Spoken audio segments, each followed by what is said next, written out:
Why it sound like it's so? It's an echo. Do it sound like it's echo? Echo? No. Oh, okay. Hi, you all. Welcome. Thank you for joining me. This here is Shavonda Marie with Love, Strength, and Love. Once again, y'all, today we're talking about something so amazing. So many people think that life is just sad, worry, stress, but it's not. It's beautiful. And it's something that you should appreciate. It's something that you should always have gratitude about because you never know when your time is up. So you are. Today, it's your wealth. And you have the opportunity to actually tap into it. So, are you going to make the choice? We don't know. I don't know if you are, but I am. And my guest here has. So, I'm going to go ahead and let him introduce himself. Well, good afternoon. First off, I want to thank you guys for having me on the show today.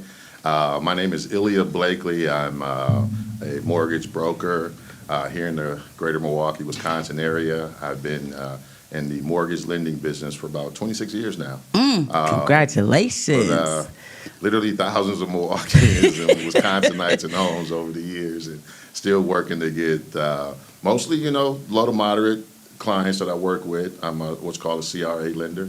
We'll talk about that a little bit today as well, and what that means and what that looks like. But yeah, I've been in the finance realm for quite some time in banking. Worked at a numerous amount of banks here in the Milwaukee area. Wintrust Mortgage, Town Bank, BMO Harris Bank, Chase Bank, which my wife works at still 24 years, I believe. She's been there.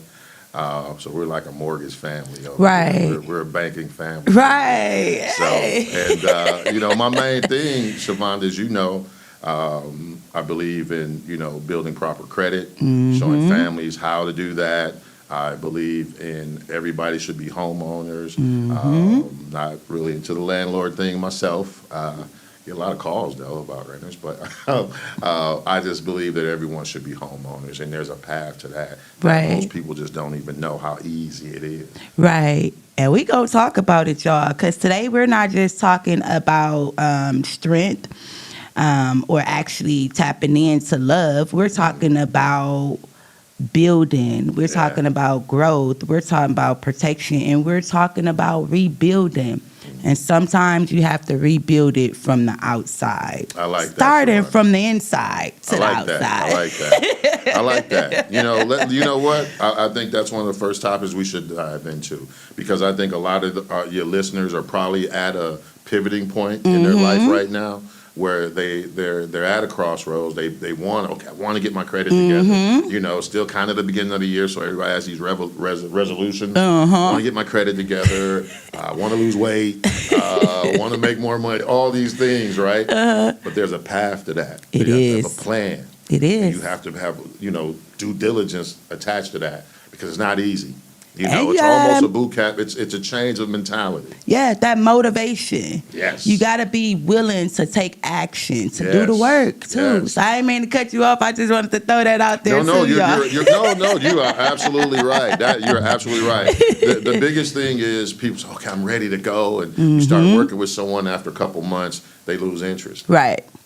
There's a ton of reasons why people, and lives. Right. Things happen. Yes. Everybody wants that next level portion in life, and they're looking to pivot into something different. Right. But it takes a lot of intricate planning, having a new understanding for whatever it is. If it's a field that you're going to change, go into a new field, you want to have a lot of background knowledge on that. And just like you said, you have to do the work. Yes. Do the due diligence. Yes. Figure out what it is that's going to make me successful in this endeavor, and let's start at A and don't go from A to W. Go Right. Go to A to B to C to, chronologically. Let it flow. There's an order, right? There's an order to things. And if you do things in its proper order, you'll get proper results. I promise you, every time you will get proper results. And I'm on it, y'all, because I've been working with him, and I just want to say thank you. I really appreciate him, y'all. He has really helped me so much with my credit. When he started my credit repair, it was like, And if I may, Shavonda, not to go too personal, but I have to say, like, Shavonda is what I consider a gold star client. She's the person that, okay, this is your plan of action. Don't do this. Do this. Right. And at the end of this time period, you'll be able to, one, have great credit, two, become a homeowner, and then three, understand money for the rest of your life. Have a better respect for money, because these are things that we talk about. Yes. And it's kind of like, I never like using the word coach. You know what I mean? I never like using the word people's coach. But, how I do things is kind of boot camp oriented. Okay. I'd rather be your sergeant than your coach. You know what I'm saying? So I'm on it. And if I'm on it, I expect my clients to be on Yes. it. That's sticking to the budget. That's sticking to the plan. I don't care what it is. And when you start doing those budgets weekly, you realize, damn, I can't afford life insurance. Yes. I can't afford health insurance for my family. Because now you're writing out every detail of your daily life on paper. So now one of the things we do is we do the dollar challenge. Typically for me, I do every Monday is my dollar challenge. So I wake up and say, okay, it's Monday. The car's gassed up Sunday. I bought all my groceries on Sunday. We go to Aldi's and do our shopping. Okay, so now I've got leftovers from Sunday meal. Okay, I shouldn't spend $1 today. Now $1. So at least every Monday, I make sure I don't spend $1. That means I should probably set a day. Although last week I had 2 days. You've done it in the past. You've done it, and there's times when you look and you start calculating from 1 month to the next month. You're like, wow. How did I? Now I've got an extra $275, in my account just off of literally being cognizant of the money that I'm spending. Right. You understand? Yes. They're not going to McDonald's and swiping my credit card that's already 29.99%. So I'm paying 30% interest on a $20 meal, every time, 6 days a week, 6 times a week, with 3 kids or 2 kids. Add that up. Now my McDonald's bill is my car note. Yes. My McDonald's app, I ain't been to McDonald's in some time, so my app ain't even on my phone no more. That's all good. Congratulations, Shavonda. Amen. Congratulations. That's awesome. And it just gets to the point where we have to be more cognizant of what we spend. You can't, if you're on a budget or, especially folks you hear the term fixed income for mostly elderly folks. Right. Guess what? I'm not elderly. I'm on a fixed income. Uh-huh. Guess what? I fixed my income a certain amount. You understand that I want to make every year, and then I fixed my, I'm going to spend every month, and that adds up for X amount I'm going to spend every year. Right. So there's nothing wrong with fixing your income, but when you fix your income, make sure you're fixing your bills, your debt, and everything else that's according to that income. You get to a point in life where, okay, what's important?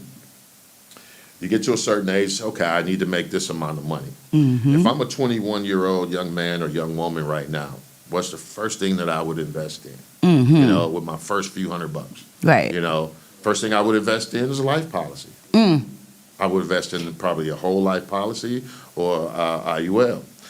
These are policies that in my 20s that will grow and multiply so that when I hit 45, 50, still young. Right. I'm looking at $750,000, $800,000 off of a $50 paycheck investment of $100 a month. If I get paid twice a month for the next 25 years. Once it matures, this is what, and then it just doubles over. So now, I guess what I get to do? I get to retire early. Right. Ooh. I get to stop the cycle. I get to live a lifestyle now that I'm comfortable. I get to wake up every day and just simply do outreach. Makes for a better person. And guess what? The kids see that. Now the kids are better people.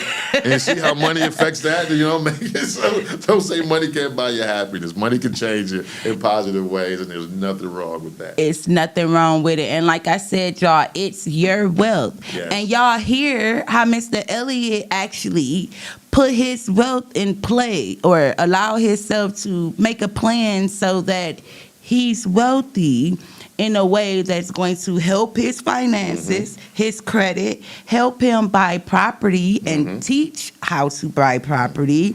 It's going to help him change the habits, or him, Right. it's already helped him change the habits. For me, it's working on changing habits, mindsets, I love and that. actually just beyond financial stability. Because I can have it. I know I can. That's right. And I'm going to get Right. it. But you know what? I want to dive into something you just said, Shawanda, was habits, right? Building proper financial habits, Yes. right? What does that look like, right? So right now in America, 73% of Americans that buy luxury brand items, that's Gucci, Yves Saint Laurent, Louis Vuitton, all that stuff. 73% of people in America are middle class to low income class. People that are buying luxury items, 73% of Americans. That's crazy. And the That's a majority lot. of them look like us. You know what I'm That's saying? not funny, but it is. So because the point is, we're spending more money looking like we're wealthy than actually spending money acquiring wealth. Right. Investing to have wealth down the line, to grow our money. We'll go out and spend $300 on an outfit, but won't buy, spend Life $50 insurance. in stocks, or won't, spend $75 on a $500,000 life insurance policy, and you've got 3, 4, 5 kids. Right. That's irresponsible. Yes. For a round of drinks Woo. at the bar, for one round of drinks at the bar, you can save your kids a whole lot of heartache if something ever happens to you. That's building generational wealth. That's what folks who don't look like us do. I've got probably, I won't say 5 or 6 life policies out here on different people. Right. If you have a son, a nephew, or someone that's out here and they're carrying guns all the time, guess what? You should probably get a $100,000 life insurance policy Yes. on it. It's going to be Yes. $40, $50 a month. Yes. Because that's a lifestyle, unfortunately, that may be conducive to an early death. Yes. And at Yes. least you'll have some, if that young man has kids or something, or a legacy he can leave behind. Unfortunately, we don't want to lose our young men out here in these streets. And trust me, I work diligently for that. But we have to be also hip to what's real. Right. So there's nothing wrong with putting life insurance policies on our family members. Right. I've got them on mine.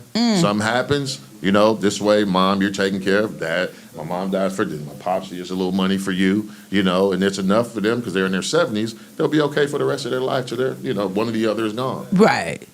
Oh wow, that's something amazing. A lot of people, like I said, they don't understand that it's their wealth. Absolutely. Meaning they have to make the decision. They have to take action. That's They right. have to be willing to make the sacrifices and change their habits. Absolutely. Now, don't get me wrong. We have barriers. There's been barriers in place. I'm what's called a CRA lender, Community Okay. Reinvestment Act. Community Reinvestment Act of 1978. Well, 1977, I'm sorry, was kind of invented because the Fair Housing Act of 68 wasn't being properly executed throughout the United States. Fair Housing Act is saying, no discriminatory practices because of your race, color, religion, gender. And of course, we were still getting gerrymandered in the 60s, late 60s, early 70s. We were still getting covenants put on us saying, can't live in this area, can't live in that neighborhood. There was still a lot of that going on. Right. So in 1977, the Community Reinvestment Act that came out was to combat all those affronts to that and kind of push the envelope a little further. And then it also incentivized banks saying, okay, now, your bank can't grow unless you lend to these black and brown people, right? So you have to lend X amount of loans per year in the low to moderate census tract area. It's the reason why I always tell my clients, the bank we're going to go for is going to be a CRA lender because they need your business. Right. They need our business. Yes. Right? They Yes. can't grow. They can't have larger depository relationships without servicing communities that look like ours. Right. So that's why I push hard.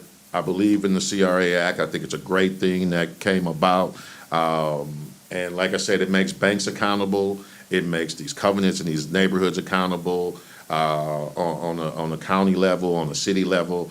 It's just a great thing, for definitely black and brown people who are buying homes. And that's one reason why you saw so many black and brown people over the last 40 years become homeowners. Right. The path has become a lot easier for us. It is, and that's a good thing. And again, I'm so thankful that I didn't have to go through as much as y'all went through, or my great grandparents. So it's a little bit better for me now. Absolutely. So I can teach my kids and work with the kids on a whole nother level with the love, the strength, and the motivation, because I understand it. I didn't go through what y'all went through, but I actually had to walk through it with my parents. That's right. So I got a question. Absolutely, I'm ready. We gonna go on commercial though, but before we go on commercial, I just want you to think about this question. Okay, it was some point in your life that made you say that I gotta change my finances. I have to get myself together on a whole nother level for me and my people. So, you guys, we gonna go on commercial, and when we come back, we gonna hear Mr. Elliott's answer about this. That's right on. Clutter piling up? Need a fresh start? And you want someone you can trust. Let the Queens of Clean take care of it all. Queens Organize Things, Inc. We don't just clean, we connect with our clients, tailoring every service to fit your unique needs. Basic cleaning services start at just $40 an hour. Need more? We do it all, from home, office, and commercial spaces to event cleanup and remodeling to create a beautiful space. Our organizing services start at $60 an hour. Call or email us today to book your appointment now. Queens Organize Things, where clean meets calm, turn your chaos into order, and giving you back some time. Being on Best of the Best TV means your story locked in forever. Sir Quentin know how to make you look official. And if you're watching and sharing, that's how you catch the ones really making noise. I'm the best thing poppin'. Put me on your podcast. I'ma be the main topic. Your whole city love you. Your swag really rockin'. Gotta shut up and hustle. We ain't tryna hear no talking, nah. Sir Quentin in the building. We doing this for the city. So if you need the latest new music, just get it with him. It's all love in the phone, and you know how this go. We the best of the best. We bout a bankroll. Shut up and hustle. We need to know these secrets, baby. Well, I already tapped into it, but my people do, because this is love, strength, and love. That's right. And we allow ourselves to build the strength for ourselves so that we can have the love for ourselves to build the strength for ourselves so that we can actually share it and, help others. And that's what we do. Speaking of helping others, one of the things we're doing, and we're gearing up for the May market, spring market, is we do our financial literacy class. Okay. Siobhan, you came. I believe you came on my first one last October. Was you at that running here? Oh, yeah. Rebels? I did, yeah. That was kind of one of the first. Yeah. Like, that's when we first, kind of started hanging out. Yeah. I was like, okay, this guy kind of knows what he's talking about, right? So we're going to start our series. It's all free for the community.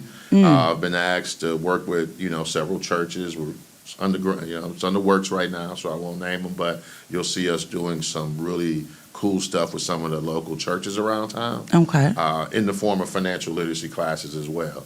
But here, we're going to be doing one through Black Men Organizing, of course. So we're going to be kicking off in the May spring market, and we'll be going to be doing them every month. Okay. We haven't set a date yet. I'll make sure I get that information. You can share it with your fans, and let the public know it's free. It's free. We always have a good time. We do a lot of raffle stuff. I'm a giveaway guy. I like to give away things. Not only game, but I also give away physical things. Money. Some money. So we have a good time. We eat, we fellowship, but the key is being able to learn a few things in that 2-hour time that will springboard conversations for down the line. You're not I can't teach you everything in a 2-hour class. Right. But we could give you some gems that'll say, okay, this is the way I want to go with this piece, and then, we can further assist you down that path outside of that class. So we're going to have people coming in from all over the country. We don't just get people here locally. Sometimes we fly people in. They'll come in as guests, special speakers will come that know finances. I have a relationship with FICO. And one of the only brothers that work in management at FICO is a friend of mine. He helps me out. He works at FICO at the credit report place. Right. He's like the credit report man. So, have them come in and talk about how FICO actually works. Okay. How it really works and break it down to people, your credit profile. It's just not a number. Right. Number people, I'm a 700. Yeah, but you've got one account. Right. You And should that's be a not 700. Got one account, one trade line, and you pay well, okay, So that whole credit profile and what that looks like, you understand now. It ain't just about what my score is. It's about, okay, I've got to have a couple years on my credit card. I've got to have installment loans over here. I got to have revolving debt over here. It's a multitude of things, hodgepodge of things that put together your credit profile Right. that says you're lendable. Hello, it is Glenn Right. Bank. And so, that's what makes the difference a lot of times, when people look at the number and say, well, you're still not quite ready. You might be a 687 on the credit score, but we've got to increase your credit profile. Right. And get you some more trade lines and get you out here a little bit longer.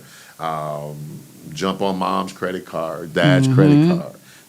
That's the beauty of, as a parent, when you do get your credit together, guess what you get to do now? You get to Help put your my kids kids. on your credit card, so when they turn 18, their graduation gift is a 780 credit That's better. score. Hey, I would have been good with that. My nephew, he graduated with a 7. My nieces graduated. I had no problem putting the kids on my credit card when Right. they were young. I wanted to give them that. They didn't understand it at the time. Right, but they My nephew prepared. crashed like 2 cars brand new, and now he understands it. He's got 2 kids of his own, and and he's not on my card anymore. But because he crashes stuff too much. He got to put his He's a own good guy, people on just be his. crashing cars too much. Like, Jesus. But no, that's a great thing, Shavonda. Your target said real quick, going back to your question because I don't want you to forget. Oh, wait. I just want to say to the viewers, again, it's your wealth, and we're giving the information for free. So take the opportunity to allow yourself to tap in. It will benefit you. I promise you, y'all. Like he said, I seen this vision, and when I seen the vision, it's like, how you gonna do the work? Are you gonna put in the work? And it just kept showing me. So it's real. It's real. I really understand credit on a whole nother level. I'm so proud to have someone that I can walk through, learning the information with, and now I get to have him on my show so that he can share it with you guys. But you guys tap into it. And again, if you're not following me on my Facebook page, go ahead and follow me, because all the information will be there. And we going to put it up when that day so y'all can get that class. Okay? So back to the question. Yes. What was the moment that you realized that you had to do something different when it came to your financial stability? So we're from Mississippi originally. Okay. Lost the accent a long time ago. Comes out every now and then, but we're from Mississippi. So we came here in the late 70s, very poor, like very poor. Like I hated going on field trips. Poor. Like seriously, because Right. in Discovery World, I had like $1 to buy things. So I hated field trips. I hated Right. anything that had to do with, money growing up, because I was a low man on a totem pole. I have 5 sisters. Right. So it was the girls first and then And me then never. you. So, at a very young age, I knew what it felt like to be like poor and Yes. being the last guy to get things and stuff like that. And by the time I was 12, I started my first job. And by the time I was 13, 14, I was called a lapidarist by trade. I'm an artist. Okay. So we make handcrafted jewelry, silver and gold pieces. That was my first job, actually. And at that point, with my real father, who's a minister, and he taught me, I always say, he taught me how to climb the ladder of success. But my godfather, who taught me how to make jewelry and the hustle, taught me how to own the ladder of success. You understand? So that was the big difference for me. Love my dad, love my godfather, both. But they were both cruxes in helping me, learn and become a better, not only better man, but a better financial, better with my finances. Because like I said, my godfather was wealthy. He was a multimillionaire, had his business for years, and he took us around the country selling things. So, I'm 15, 16 years old in New York, outside the Apollo. We hustling, we doing our thing, legit hustling. Right. Legit. Legit hustling. You gotta put that out and there. I had a great respect for money because all my life I've had to go make money. Mm-hmm. I remember my first job that paid me hourly. Mm-hmm. I was like, this is weird. I'm cheating these people. You know what I mean? Because I'm used to getting you get up. paid? I don't even. It was a lot. I'm not gonna lie. Okay. That's when I got into finance. And they gave me a salary, and I'm like, whoa. I just got to show up. 6 figures to show up. Say less. And it was strange. And then I still led a team that I did get overrides off of, commission overrides. But I always worked for my money via commission, whether when I was selling cars, where I was an F&I manager, whatever I did, it was always kind of commission based. Where you had to go make the money. Right. So for me, it's just always been, that was my drive, and I realized, wow, if I work commission jobs, if I work sales jobs, I can there's unlimited. As long as there's product, I can sell it. So it was unlimited earning potential. Right. So I didn't have to pigeonhole myself to say, I want to make $15 an hour. Right. And back then, that was the number. Right. When you were, in the 90s, like $15 an hour. That's why I say how much you was getting paid. That was the low number. People at 17, you talking about $10, $12. Like, no, honestly, when I got there, I was probably about like $200-something an hour if you had to break it down to an hourly job. Right. And the banking is salary. Ooh. So if you're getting a $200K salary a year, I don't know how many, I barely work 6 hours a day. I'm going to be honest. When I was in the bank, I opened 9 to 5. Of that, I'm working maybe 5-6 hours. Right. Hey, daughter, honest. you want to go into the business, the banking right, world? Right. She ain't even know here, but she'll watch it sometime. Yeah. You want to go in the banking world, baby. But you know what? I paid my dues. I worked my butt off, and, I owned Statewide Mortgage and Lending. It was a very successful mortgage company I owned in the late 90s, early 2000s, and that's what got me going into the field of mortgage lending. Right. And so, I just fell in love with it. It's kind of cool to know. And I still remember, it was right after it was 03. It was after the towers. My friend asked me, he's like, how long you going to do this? I'm like, for the rest of my life. I just gave you a check for $8,000. I mean, how long I'm going to do this for? I'm going to do this for the rest of my life. What you mean? And it was just a blessing to kind of know what you want to do for the rest of your life. Right. And to be able to help people, like, literally achieve their dreams through what you do. Yep. You understand? It's a powerful medium. It's a really powerful medium, and I don't take it for granted. Right. I never, I go, and this, I go see people where they at. Mm-hmm. If you make $300,000 a year, or you make $23,000 a year, both of y'all VIP to me. Everyone gets treated the same. Right. Because I know that feeling that my dad had walking into a bank. He's dirty because he worked in landscaping, and, he feeling some kind of way because he's like, and he has to shrink himself in front of these white folks. Right. That's never been me. Right. So when my people come in, I make sure they feel like VIPs. Right. If you just got off of work and you working at a Falk or A.O. Smith or any of those factory jobs, sir, let me get you something to drink. I honestly probably go a little bit nicer to those people because I understand how much courage it took just to walk through the door. Yes. And that's what we have to understand. We make mistakes. Going back to what we were talking about from day when we first started, pivoting. Right. Changing the way we think a little bit. I understand. It's embarrassing at times. When we get in a little bit of trouble and we get in debt. So you get a little bit embarrassed and you're like, oh, I really don't want to tell nobody because you see me a certain way. I don't want him to think that I'm that way. And, I talk all the time. Friends of mine were helping out. She's like, just don't think of me badly. I'm like, I've known you for 20 years. Why would I? That's crazy. That was one of the questions that I was going to ask. Like, how is it when you be around people that actually have them they're ashamed of going through the struggle with the finances. Oh, I get it. I literally make it so because I know the answer to every question that I need Right. to ask them. Okay. So I really just do the work for them, and then I use a little bit of psychology in Okay. there to make them feel comfortable. My wife called me a hope dealer. She loved listening in at the hope door. dealer. She'd be like, "You is crazy. Like whoever that lady is, she got probably want hope. to marry you." At this point, she probably want to marry you. To be But she honest. mine, look. Right, You right, mine. right. She know She I'm out got here hope. dealing hope every day, and but somebody's got to give them hope. Somebody's got to say like, Yes. "Look, man, I'll walk with you. I'll Yes. hold your hand. I'm gonna talk plainly to you. I'm gonna make it really plain. I'm not gonna use all these terminologies you don't understand to make myself feel important or to hear myself talk. I Right. don't want to do that. We got a goal in mind.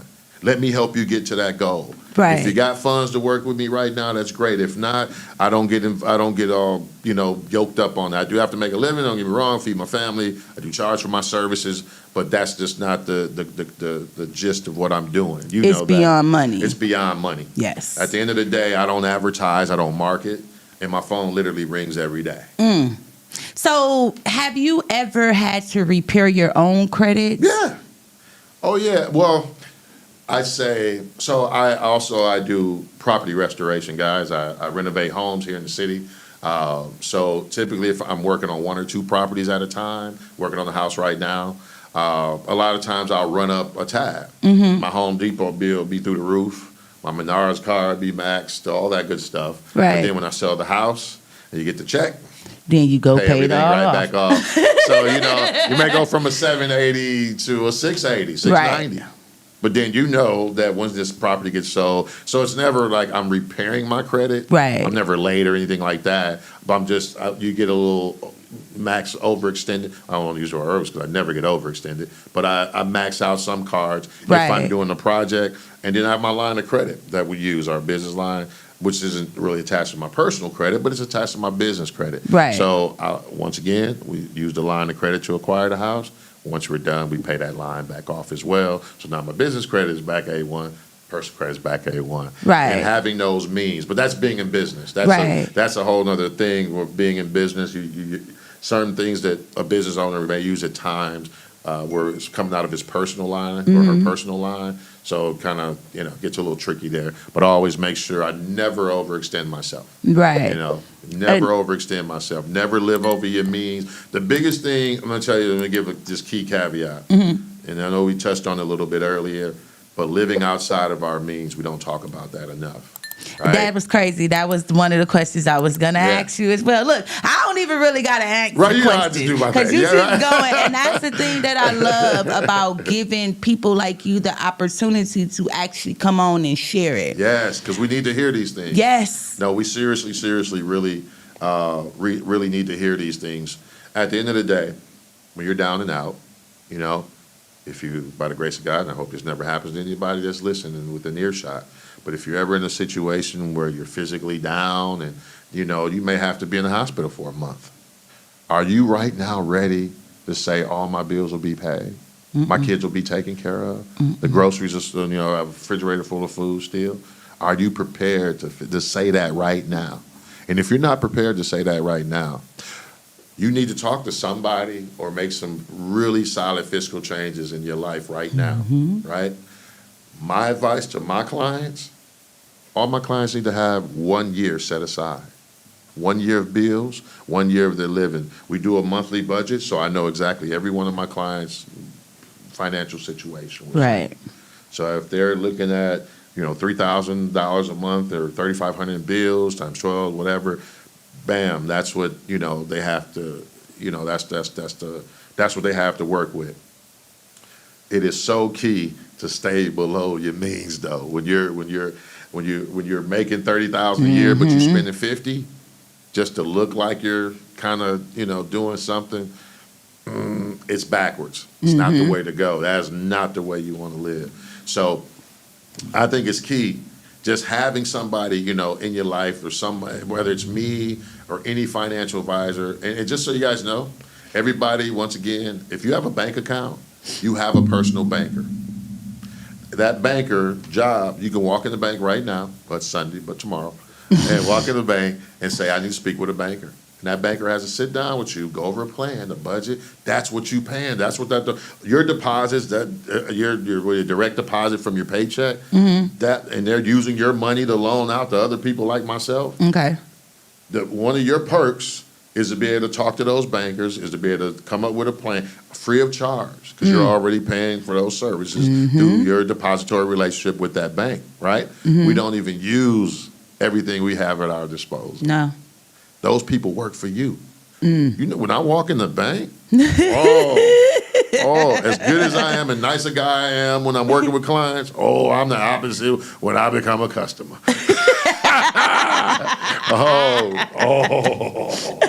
I demand excellence. Demand excellence. I got a couple questions that I want to know personally. Absolutely. And I'm sure that my viewers will benefit from them. But we going to go on another commercial and we come back because we getting ready to wrap it up. We only get an hour. So as long I get a lot of information, but it's a certain amount of information that we can actually give to the viewers within an hour. Hey, they get it today. We going to go ahead, y'all. Come back. Wait. Oh, sorry. All right, y'all. My bad. We going to go Clutter on piling up? Need a fresh start? And you want someone you can trust. Let the Queens of Clean take care of it all. Queens Organize Things, Inc. We don't just clean, we connect with our clients, tailoring every service to fit your unique needs. Basic cleaning services start at just $40 an hour. Need more? We do it all, from home, office, and commercial spaces to event cleanup and remodeling to create a beautiful space. Our organizing services start at $60 an hour. Call or email us today to book your appointment now.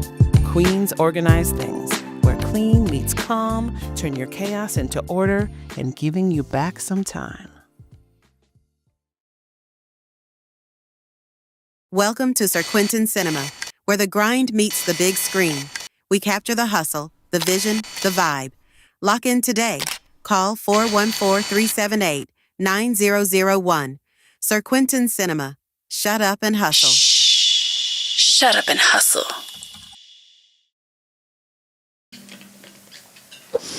Okay, so at what point we're talking about the wealth building? Sure. So at what point do you think it's time for someone to consider actually really taking their finances serious? I'd say in their teenage years, it should be taught by us, the parents. Parents, uncles, aunties should be giving these children the financial advice that one, the schools aren't going to teach them. Yep. We didn't get from our parents. I love my mom and dad to death, but they just didn't. They weren't hip. Right. I don't blame them for it. I had surrogate folks in my life that hit me to those things. Right. So that's why it takes a village. Sometimes you may not get it from mom and dad, but you got an uncle or auntie in the wings or a friend or a mentor. Right. That can kind of also help. But I say teenage years are pivotal. What we do with the boys on the weekends with the intergenerational piece, we're teaching them finances now. They're 12. What about the ones that is already past their teenage years? Well, and they was like me, because I just came to you last year. Last year, yeah. So that was like me, and I'm 41. So for those who is in their 30s, girl into their early 40s, maybe even in their 50s and 60s, what is the time for them as well? Well, the time for them is now, because they should have learned it 20 years ago. So the time is now. The time was yesterday. The thing is this, as a person who doesn't have children of my own, right. I always said, I look at friends and family, I always ask first question, you have kids? First thing I ask you, do you have kids? Yep. Because once you say yes, my focus now go to your children. Let me get you right so that they your kids could be are right. Yep. You understand? I don't care about you no more. Like, really, and I'm okay with that. Care about the kids, and you're the derivative of that. Right. You know what I'm saying? So it's just really important. We were talking before we got on air today about your kids being hip to the new mom. Yes. How you are now. Yes. When you're talking finance in front of them, when you're talking, you didn't have these conversations.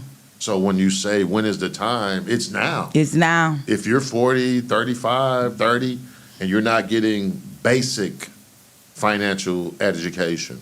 That is how to have, basic banking system set up, savings, checking. How much should I be putting in my savings? How much should I be putting money in my 401k that my job offers? Yes. Should I be putting money in this retirement account into a Roth IRA? Yes. Right. Should I be putting money over here? And then you realize these are all things that cost pennies on the dollar.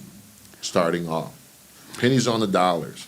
So if you've got 5 different branches of investments working for you at any time, just leading into something else, you're always going to have a pit that you can kind of, rainy day funds if anything ever happened. These 2 here may be for retirement, may have vacation funds, kids' college funds, all these things that are literally making money for you while you sleep. Because you've invested in these. Right. Investment. Ooh. So that's a whole nother conversation. Yeah, I was going to say investment. We got to tap a little bit onto that too. But before we do, how can somebody get started? I know for me, it was me coming to the Rebels and actually meeting, Mr. Vic, and then being able to sit in the classes or the meeting, not classes, but the meetings on Saturdays, and then getting to meet you. That was for me, but for those who don't come to the Rebels on Saturday, although you should, right? For those people, how can they start? So, well, first off, don't go on TikTok. Okay. There are so many contradicting folks and that tell you should do this, you should do that, you should have an LLC. I was going to say, can you give us one? Okay. Like, for example, you should have an LLC. No, you shouldn't. Why?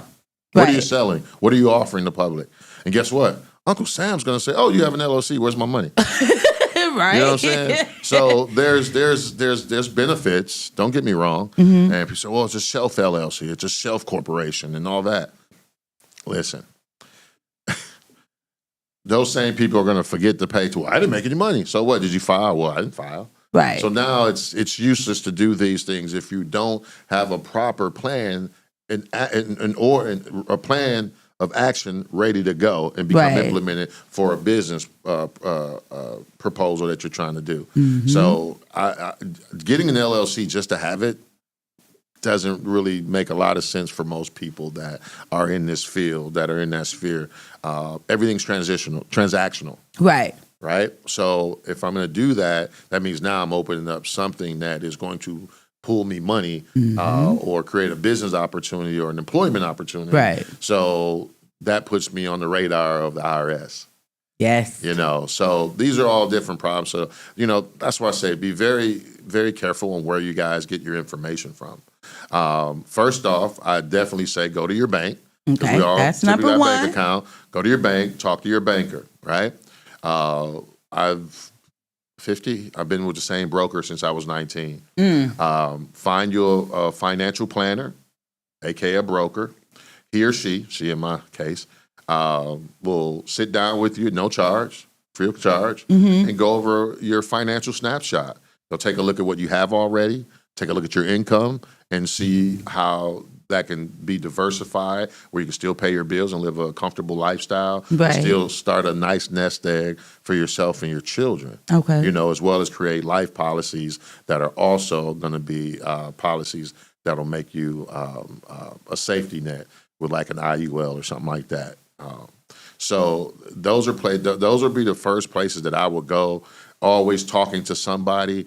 If you don't want to do the talking to someone version or piece, start with something small like an Acorns account or an E-Trade account. Robinhood is good for, starters. I think I had you do a Robinhood account. Robinhood, if you want to you can buy penny stocks, start off with, $20 and buy dollar stocks or penny stocks, things like that. Mix in a little crypto on there, and it'll get you in the habit of, kind of playing with the market a little bit. Once again, I always suggest you do talk to someone. If you're a novice investor and you're just starting off, either talk to somebody, get some books. I'm old school. I like books. Read books on investing. There are some online courses you can take as well. But I believe the easiest way to become a solid investor is to get with an investment broker. So how important is discipline versus income when building wealth? Wow. That's a great question. I had to That's a get great that one out. question. Discipline versus income. Because I've been You know working what? on discipline, No, and it's dope. hard. No, seriously. Okay, so what's the numbers? Okay, $10,000 a year. Okay. Right? That's a nice savings if you could save $10,000 a year. Right? That's discipline. Yeah. Bust it down. $14.71 a day. $14.71 a day. Is that a lot of money? Not no more. That's I can't do lunch for two people. I can do lunch for myself. You know, I mean, if we go on the Wendy's or something, maybe you can get a little some 99-cent menu items. Not no but nice $14.71 is not a lot of money. Right. So if you save $14.71 every day, 7 days a week, it's $10,000 a year. Ooh. Now that's real discipline. You understand what I'm saying? $14 71 cents. and $14, 71 cents a day. A day for the year, 365 days, every day, you have $10,000. Y'all hear that, my people? So again, talk to someone. Talk to your bank. Go to your bank. Get you a broker. And then allow yourself to become disciplined. Work on disciplines. And save $14.71 a day so you can have $10,000 in the next year. And I think Shavonda right. And I think when you said that, allow yourself to be taught. Yes. Oh, that's the biggest Allow one. yourself to be taught. Yep. Because if you're not willing to, like if you're working with a guy like myself that actually cares about your financial well-being and your family's financial future, you have to listen to what I'm saying. And you have to implement it. Yes. Because I can't tell you what to do, and then I'm working on my end, and then you're going out spending, expeditiously. Doesn't work. Yes. Now we're yo-yoing. Spiritual sound. Oh, hit back up. You spending. Stop spending. Okay, I'm going to stop this time. And then you go back up. Go back down. Oh, I mean, you're spending again. When are you going to stop? Well, my scores went up a little bit, so I just decided to go out and No, don't buy a car. When you're in the process. You're in the process. Be patient. You're going to get all that. Be patient. Yes, Amen. be patient. Yeah. That's a lot of it, too, is patience. Amen. Yeah. Oh, my God, yes. Allow yourself to be taught. Yes. And be patient. Be patient. Okay? Trust the process. Because if you ask for it and you're doing the work and you're allowing yourself to really be thankful and have that gratitude, then it's coming in for you. It's coming. Okay? So wrapping it up. What is the difference? I'm saying this for myself. Sure. But I want you to say this for my viewers as well. Okay. What's the difference between being broke and being financially undisciplined? Being broke and just not being disciplined financially. Correct. Okay. So, I'd say being broke is more of I joke. My wife hates when I say that. Because she's like, dude, stop saying. I think broke is more of a temporary state. You know what I mean? Right. If you're not fiscally educated, and let's say you come to 3 financial literacy classes and your eyes open, you get with someone and your world turns upside down because now you're learning all these new things. You're just kind of ignorant to the fact. Right. And then once you become hip, then you're a whole new person because you're in the know. And once you're in the know, you can't ever go back to the dark side. Yep. You're in the light side. Shine that light, baby. You see, shine the light. So it's a temporary thing versus something that once the light switches on, you're set for the rest of your life. Yes. Literally for the rest of your life. All right, y'all. So there we have it. We got to have a part 2 because there's still some more questions and still some more information. Because we need to talk about actually tapping into being a homeowner. We got a lot of more information to talk about, y'all. So listen here. We wrapping it up now. But he'll be back on this show for some more information. And don't forget to tap into the Running Rebels on Saturdays. Yes. Black men, tap into Black Men's Organizing. And follow me on Facebook.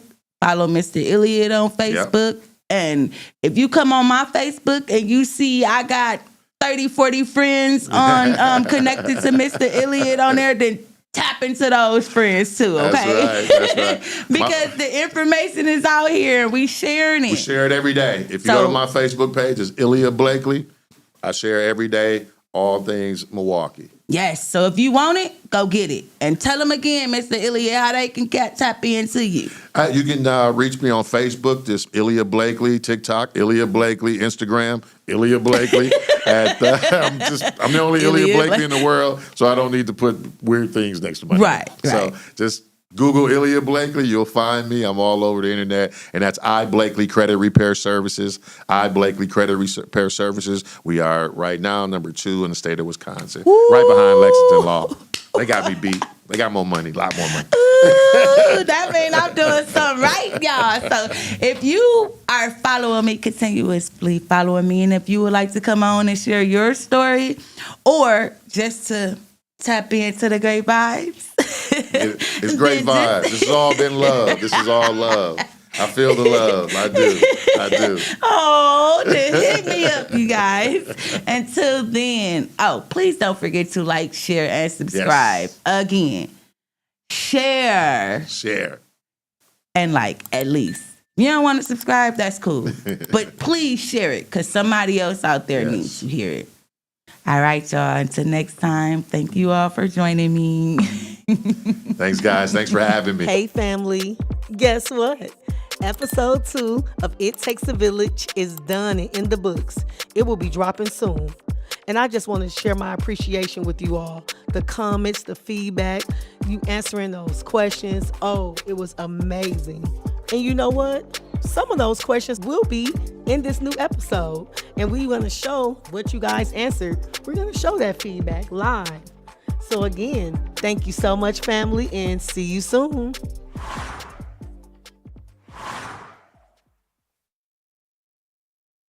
Clutter piling up? Need a fresh start? And you want someone you can trust. Let the Queens of Clean take care of it all. Queens Organize Things, Inc. We don't just clean, we connect with our clients, tailoring every service to fit your unique needs. Basic cleaning services start at just $40 an hour. Need more? We do it all, from home, office, and commercial spaces to event cleanup and remodeling to create a beautiful space. Our organizing services start at $60 an hour. Call or email us today to book your appointment now. Queens Organize Things, where clean meets calm, turn your chaos into order, and giving you back some time.